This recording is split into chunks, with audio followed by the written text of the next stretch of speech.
right? Across to the body is this. Right? So I'm rocking in like that, boom. Hand here, leg here, I'm sitting down on here. And now the landing of the foot and the fist contact is quite important. Hello, good morning. I hope everyone is doing well. Thank you very much for tuning in as always, really appreciate it. Shout out to all the subscribers as always, and gratitude to anyone new, welcome along. This video we're going to be talking about how you, the beginner, can understand what a cross to the body is.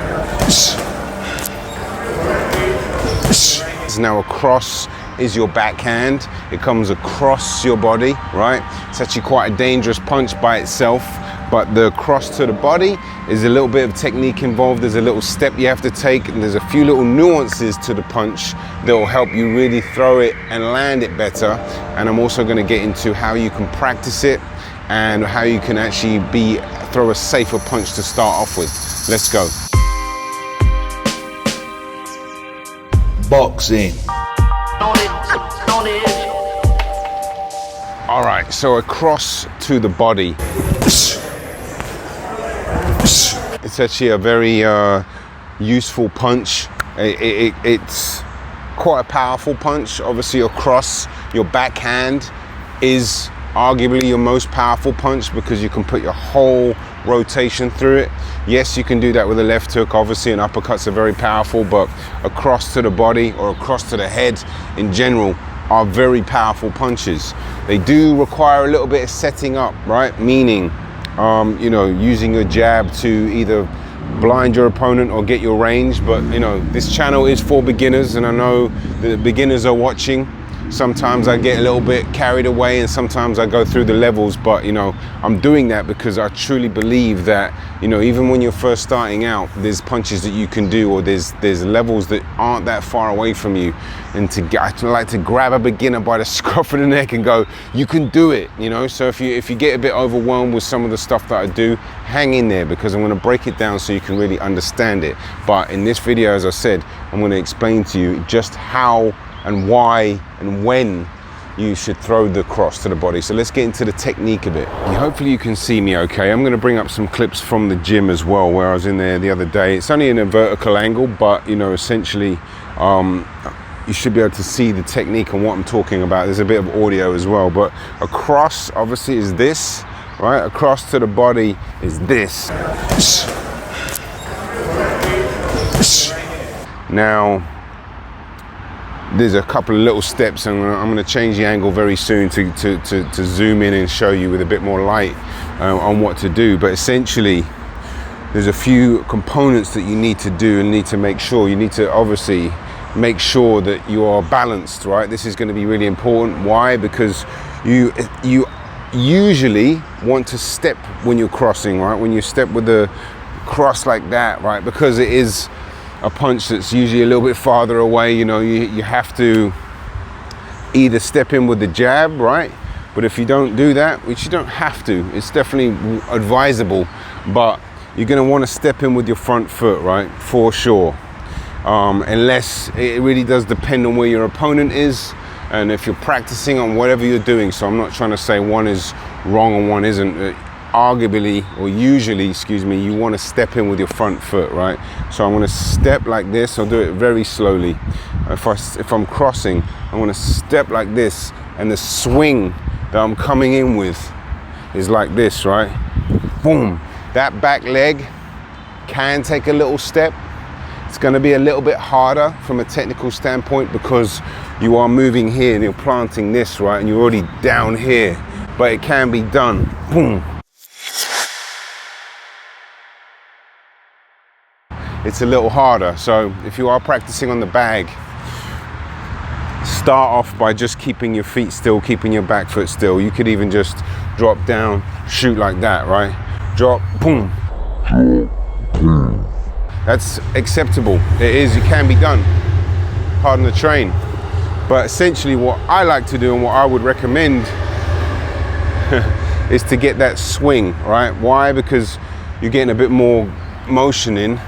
You're bringing yourself a little closer. That step right here, this is really important. Where it's easier to hit and you got a greater chance to land it than you do to the head. So nice. Good move right now from Deontay Wilder. Nice right hand to the body off the jab. A very different Deontay Wilder. We're talking 25 seconds. This is where the balance is going to occur. I'm going to press down on the foot here, and I'm nice and balanced. I'm going to bring a different view up in a second, because I know it's quite dark still. We haven't had any sun for, well, seems like too long, but what was I saying? Okay, so yeah, my left hand, and if you're a southpaw, it's just the other way around, right? You want your non-punching hand to stay firmly on your chin. You want your chin to be tucked. I'll do it in this angle too, right? So I'm rocking in like that, boom. Hand here, leg here, I'm sitting down on here. Now, a couple of tips you can do, and somebody asked me what to do after the punch, shout out to you.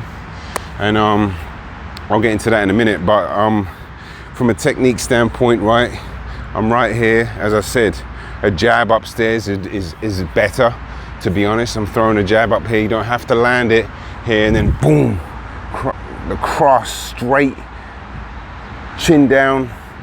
My balance is here, my left hand is right on my chin, okay? My right cross is protecting this side here, so I'm like a turtle shell. Let me zoom in. So I'm here, right? Left here, this protects this chin here, this protects here. I'm firmly here, my balance, and then my leg is here. Boom, right? So let's get this angle here. So a step, see the step? If you didn't step and your opponent was coming in on you, you could certainly drop and then shoot that. That's totally fine. Boom, swinging in like that. Boom, straight punch. Boom. And now the landing of the foot and the fist contact is quite important, but it's not as important as a jab to the body. I've emphasized the importance of stepping and having the impact at the same time as this, but because the cross is more of a swing, right? You actually plant your foot first and then swing in. So there's nuances to it. Just something to be mindful of, but when you're practicing on the bag, I would just stay in one position, right? Stay right in front of the bag and just start off by not moving your feet if you want, you know? Just get that rocking situation, right? And as you drop, you want to rock into the punch, right? Keep this knee bent, keep your back leg bent. Like here, to get the consistency. I'm gonna add a couple of nuances for people that are intermediate or want some advice on what to do after it, or are trying to level up there. Maybe you're not just a complete beginner, you know, this channel is for beginners, but that's an open term, and I want to bring people up through the levels, especially with punching. So, you know, one thing this gentleman said to me, what do I do after? Well, before you do it after, you could also take your head off the line, right? Because when you're throwing a cross, even if it's a straight cross like this, you are opening up your chest like this at some point. So you are a bit more vulnerable. So jumping in, getting your head off the line, right? I always talk about the line. The line in boxing is the center line that is right down here, comes through the middle. It's where a lot of the punches go. It's where your head will be. It's where your target, you know, is going to be aimed for. It's where you should be aiming for. And to punch like that and get it off the line is always a good idea, right? So practicing, I would just start off by not worrying about that if you're just learning this new punch for the first time. Worry about just getting a nice rhythm, nice flow, nice technique, right? Drop here, boom. Again, you don't have to take a step. You could just do that, then that, right? Build it up slowly, that. Make sure your back foot, it's gonna be a bit awkward because you're dealing with the balance thing, right? Practice that. Then when you get that, then take that step. Then when you do that, then take your head off the line. It's a great punch. It really is, because your opponent usually is coming in on you. There'll be punches over the top. You can drop down and evade and come in at the same time, so you're hitting your opponent's belly. So yeah, you're ducking some shots that are coming over here when they're coming in. So to answer the question, what do you do after it? It's a really good question. I had to think about it, and I was asking the gentleman what style he was, or was he orthodox, southpaw? Because I said for a taller fighter, this is actually a great punch, because you could jab upstairs, drill that into their belly, right, which brings their hands down, right? They'll do that, which makes them shorter. Bang, come back with a left hook if you're orthodox. But he said he was a taller fighter. So I had to think about it. I was like, it'd be a bit more awkward for a taller fighter. But I remember Deontay Wilder against Tyson Fury in their third fight. I'll try and pull up some clips. Where it's easier to hit and you got a greater chance to land it than you do to the head. So nice. Good move right now from Deontay Wilder. Nice right hand to the body off the jab. A very different Deontay Wilder. We're talking 25 seconds left. He was throwing right hands to the belly, and they were so powerful that Tyson Fury was just backing off the whole time, right? So a lot of times, if it is a mean, powerful shot, your opponent isn't really even going to want to be there. But, you know, to answer the question a little bit, because I'm not trying to give you any information that I don't really know, I'd have to ask some of the guys in the gym, and I will do, and I'll get back to you probably next week sometime. I'll be in there Thursday. But essentially, you getting your head off the line, boom, right here, right? And this would depend on where your opponent is. You could certainly pivot out this way, right? Boom, here, step back. And when you just step back, just be aware that something might come at you. So it's about programming yourself to know that punches might be coming back. But a simple step back is okay. And then moving your head on the way out, like here, just knowing something's coming back. Or, you know, one thing you don't want to do is this, and then just bring your chin up like that and stay right here. You know, that's not advised, but as I said, a lot will depend on what your opponent is actually doing. You know, are they in range? Did you land the punch? Did they back off? What style do they have?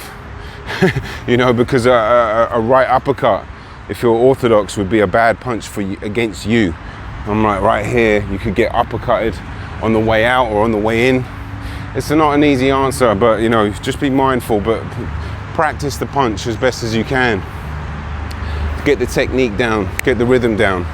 Go for good technique over speed and power. I always emphasize that. Yeah, and that's it. A right cross to the body, left cross if you're a southpaw. Very good, powerful punch.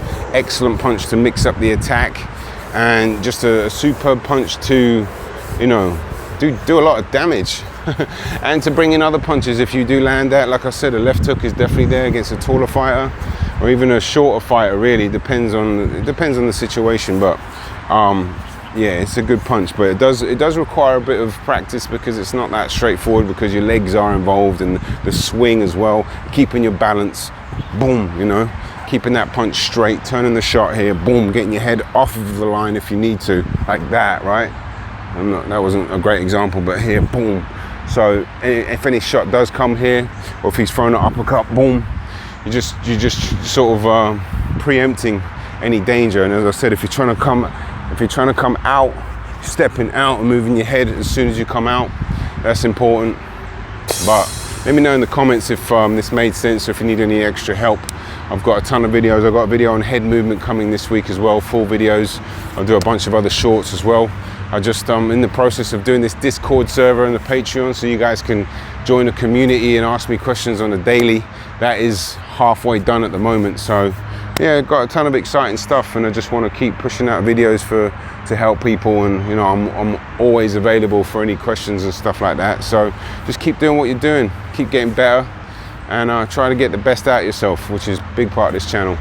Self-love, self-discipline, you know, turning motivation into discipline, and as I said, just do the best you can. But that's it from me, Henry, Boxing on the Edge. Have a peaceful week.